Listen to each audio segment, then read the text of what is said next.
बात करते हैं सत्ता के विभिन्न प्रकारों की। सत्ता का अर्थ तुमने समझ लिया। सत्ता क्या है? दूसरों के कार्यों एवं मस्तिष्क पर नियंत्रण, ताकि उनका प्रयोग अपने अनुकूल किया जा सके। दूसरों के व्यवहार को अपने अनुकूल मोड़ने की क्षमता। सत्ता और शक्ति का अर्थ समान है, लेकिन अंतर भी है। शक्ति का जो सकारात्मक रूप है वो सत्ता कहलाता है। शक्ति को जब हम कानून से बांध देते हैं, नियमों के अनुसार जब हम शक्ति का प्रयोग करते हैं, संवैधानिक नियमों के अनुसार जब शक्ति का प्रयोग किया जाता है, कानून नियमों के अनुसार शक्ति का सकारात्मक रूप में किया जाने वाला प्रयोग सत्ता कहलाता है। इसके बारे में पूर्व के भी वीडियो में आपको बता चुका हूं। अब हम बात करते हैं सत्ता के प्रकार। मैक्स वेबर एक महत्वपूर्ण विद्वान रहे हैं राजनीति विज्ञान के अंतर्गत। नौकरशाही की जो अवधारणा है उसके बारे में मैक्स वेबर ने बहुत अच्छा विवरण प्रस्तुत किया है। नौकरशाही की विशेषताएं बताई है उन्होंने। तो उन्होंने यहां पर सत्ता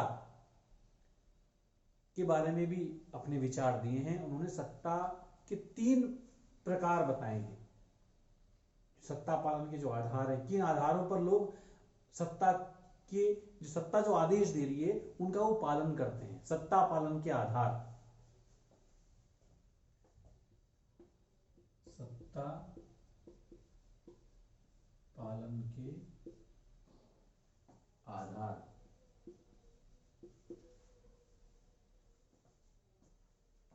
अर्थात वो कौन कौन से सत्ता के रूप हैं जहां पर लोग जो सत्ता जो आदेश दे रही है उनका वो पालन करते हैं। तो उन्होंने सत्ता के 3 प्रकार बताए हैं। उन्होंने पहला है 3 प्रकार बताए हैं। पहला है परंपरागत। ये सत्ता का पहला आधार है। दूसरा है करिश्मई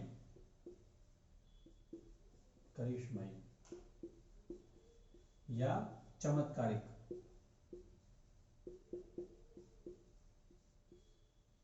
और तीसरा है कानूनी सत्ता।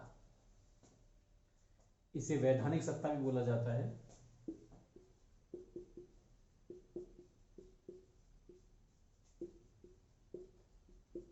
ये सत्ता के 3 अलग अलग रूप हैं। क्या है इनको और डिटेल से जब मैं बताने जा रहा हूं, हम और इसे आसानी से समझ पाएंगे। ये सत्ता पालन के आधार हैं, सत्ता के प्रकार हैं, और ये सत्ता के प्रकार किसके अनुसार? Max weber. पेपर में कई बार पूछ लिया जाता है। मैक्स वेबर के अनुसार सत्ता के प्रकार। परंपरागत, ये पहला सत्ता का प्रकार है। ये जो पुराने जो राजा महाराजाओं का शासन हुआ करता था, वहां पर सत्ता पालन का ये रूप देखने को मिलता था। पहला वाला, हम इस पर चर्चा कर रहे हैं। राजतंत्रात्मक। इसके अलावा हम कई कबीले देखते हैं, जो पुराने कबीले होते हैं, आदिवासी समाज है, जहां अभी भी पुरानी संस्कृतियां चल रही हैं, वहां पर सत्ता का ये रूप देखने को मिलता है।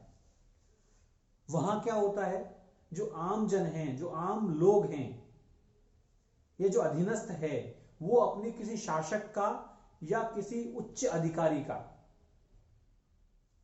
जो आदेश दे रहा है, जो उच्च अधिकारी, जो शासक जो आदेश दे रहा है, उसका इसीलिए पालन करते हैं क्योंकि ये परंपरा चल रही है। ये उनकी जो परंपरा है, जो उनके रीति रिवाज हैं, उनके अनुसार उस व्यक्ति को शासक बनाया गया है, और लोग ये मानते हैं कि उस व्यक्ति में आदेश देने की शक्ति है। उसका लोकतांत्रिक तरीके से हो सकता है चुनाव ना हुआ हो, लेकिन ये परंपरा है, ये उनकी रीति रिवाज हैं। कबीले में जो परंपरा और रीति रिवाज चल रही है, उसके अनुसार उस व्यक्ति को जब शासक बना दिया जाता है, तो उस कबीले में, उस समाज में रहने वाले लोग उसके आदेशों को मानने लग जाते हैं। पुराने जो राजतंत्रात्मक समाज हुआ करते थे, राजा महाराजाओं का दौर हुआ करता था, वो यही तो होता था। किसी राजा का बेटा राजा बनेगा, किसी राजा का जो ज्येष्ठ बड़ा बेटा है उसको राजा की पदवी मिलती थी, और लोग इसी आधार पर कि ये हमारी परंपरा चल रही है, हमारे जो पहले राजा थे उनका ये बेटा है, इसलिए इसको हम राजा या शासक के रूप में स्वीकार करेंगे और हम इसके आदेशों को मानेंगे। उनके रीति रिवाज परंपरा के आधार पर शासक नियुक्त जब किसी व्यक्ति को किया गया तो लोग बिना विरोध किए उनके आदेशों का पालन करते हैं। कुछ तो ये शासन का परंपरागत रूप है। लोग उनका अनुयायी मानकर, अनुयायी खुद को मानते हुए उनके आदेशों को क्या करते हैं, पालन करते हैं। तो ये सत्ता का पहला रूप कहलाता है। राजतंत्रात्मक जब व्यवस्थाएं हैं जो पहले हुआ करती थी वहां पर इस स्वरूप देखने को मिलता था। लोग जैसे परंपरा के आधार पर, रीति रिवाज के आधार पर, सब हमारे कबीले का ये रीति रिवाज रहा है, हमारे गोत्र का ये व्यक्ति है, हमारे समूह का ये व्यक्ति है, और रीति रिवाज और कबीले के आधार पर जो परंपराएं चल रही हैं उन्हीं परंपराओं को मानते हुए जब किसी को शासक बनाया जाता था तो लोग, सेवक, अनुयायी बिना विरोध किए उन शासक का जो निर्देश थे, जो उनके आदेश थे शासक के, उनका वो पालन करते थे। ये उनकी आस्था का विषय था। तो ये था परंपरागत। दूसरा हम बात करते हैं सत्ता के दूसरे प्रकार की, वो है करिश्माई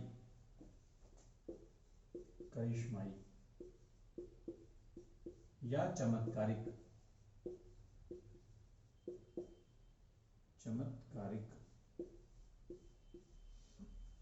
इसमें क्या होता है, इसमें जादुई व्यक्तित्व का बहुत बड़ा योगदान है।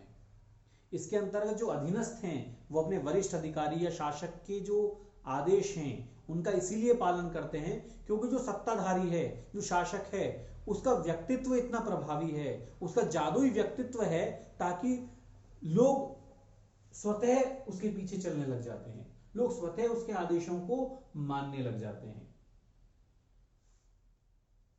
हम देखते हैं ये उदाहरण हमें कई जगह देखने को मिलता है। जैसे सेकेंड वर्ल्ड वॉर से दिन पहले की बात करें तो जर्मनी में हिटलर का शासन था और कहीं नहीं हिटलर ने उस अपने करिश्माई व्यक्तित्व के आधार पर लोगों को अपनी ओर आकृष्ट कर लिया था। लोग बिना विरोध किए हिटलर की बातों को उस समय मानने के लिए तैयार हो गए थे। ये दूसरी बात थी कि हिटलर के कई जो उसकी व्यवस्था थी, फांसीवादी व्यवस्था थी, लोगों के अनुरूप नहीं थी, लेकिन अनुशासन के नाम पर एक राष्ट्र का भय, राष्ट्र की भावना उद्वेलित कर लोग हिटलर की बातों को मानने लगे। तो इसके अलावा कई अन्य करिश्मा या चमत्कारिक व्यक्तित्व हमें देखने को मिलते हैं जिनके आधार पर लोग उनकी बातों को मानते हैं। लोग मानते हैं कि जो व्यक्ति आदेश दे रहा है उसमें अभूतपूर्व योग्यताएं हैं, उसमें देवीय गुण हैं और हमें उस व्यक्ति के आदेशों का पालन करना चाहिए। तो लोग बिना विरोध किए उस करिश्माई व्यक्तित्व से प्रभावित होकर उस व्यक्ति को शासक के रूप में स्वीकार कर लेते हैं और उसके आदेशों और निर्देशों का बिना विरोध किए पालन करने लग जाते हैं। ये करिश्माई या श्रद्धा या चमत्कारी जो स्वरूप है ये भी सत्ता पालन का आधार है। ये जगह ये भी कुछ व्यवस्थाओं में हमें देखने को मिलता है। ये दूसरा आधार है करिश्माई या चमत्कारिक व्यक्तित्व। तीसरा है कानूनी या वैधानिक। कानूनी या वैधानिक, ये जो सत्ता पालन का जो स्वरूप है, सत्ता पालन का जो आधार है, सत्ता का जो स्वरूप है, ये दुनिया के आज वर्तमान में लोकतांत्रिक देशों में यही स्वरूप देखने को मिलता है। क्या होता है, एक निश्चित समय बाद चुनाव होते हैं और चुनाव में जिस दल को या गठबंधन को सत्ता प्राप्त होती है वो दल को सरकार बनाने और सरकार और शासन चलाने का अधिकार मिलता है और लोग मानते हैं कि चूंकि चुनाव में इस दल को, इस गठबंधन को जीत मिली है और इसलिए इसको सरकार के रूप में हमारे लिए जो आदेश देने की शक्ति है, ये हमें आदेश जारी कर सकता है, निर्देश दे सकता है और लोग बिना विरोध किए उनके निर्देशों का, आदेशों का पालन करते हैं यदि वो निर्देश और आदेश सही हैं, नियमानुसार हैं, संविधान के अनुसार हैं। तो इस प्रकार इसके अंतर्गत जो सत्ता का गठन होता है वो लोकतांत्रिक तरीके से होता है, विधि के अनुसार होता है, कानूनी तरीके से अधिकार प्राप्त होता है। इस प्रकार जब कोई अधीनस्थ किसी आदेशों को इस प्रकार इसलिए स्वीकार करते हैं कि जो उच्चाधिकारी जो आदेश दे रहा है उसका चुनाव लोकतांत्रिक तरीके से नियमानुसार संविधान के अनुसार हुआ है, वो उसके बाद आदेश देने की शक्ति है, क्योंकि तर्कपूर्ण तरीके से कानूनी सम्मत तरीके से उस सरकार का गठन हुआ है, उसने उस व्यक्ति ने या जो पद ग्रहण किया है वो संविधान के अनुसार, नियमों के अनुसार, कानून के अनुसार है, तो लोग उनके आदेशों का, निर्देशों का पालन करते हैं। संवैधानिक नियमों के अनुसार जब कोई व्यक्ति पद प्राप्त करता है तो उसे कानूनी और वैधानिक सत्ता कहा जाता है। दुनिया के अधिकांश लोकतांत्रिक देशों में आज हम बात करें तो वर्तमान में कानूनी और वैधानिक सत्ता का ही ये स्वरूप देखने को मिलता है। इस प्रकार से 3 सत्ता हैं, परंपरागत, करिश्माई और कानूनी या वैधानिक। इसमें तर्क संगत है, जो संवैधानिक नियमों के अनुसार है, और जिसे मैक्स वेबर ने सत्ता का सबसे अच्छा प्रकार बताया है वो कानूनी या वैधानिक सत्ता है। ये जो सत्ता का जो वर्गीकरण किया है मैक्स वेबर ने किया है, और ये जो प्रश्न है ना कई बार ये पेपर में पूछ भी लिया जाता है कि मैक्स वेबर ने सत्ता के कौन कौन से 3 प्रकार बताए हैं। तो इस प्रकार हमें मैक्स वेबर के जो सत्ता के 3 प्रकार हैं इनको याद करना है। सत्ता की परिभाषा बहुत महत्वपूर्ण है, कई बार शक्ति और सत्ता के जो अर्थ है उसको भी प्रश्नों में पूछ लिया जाता है।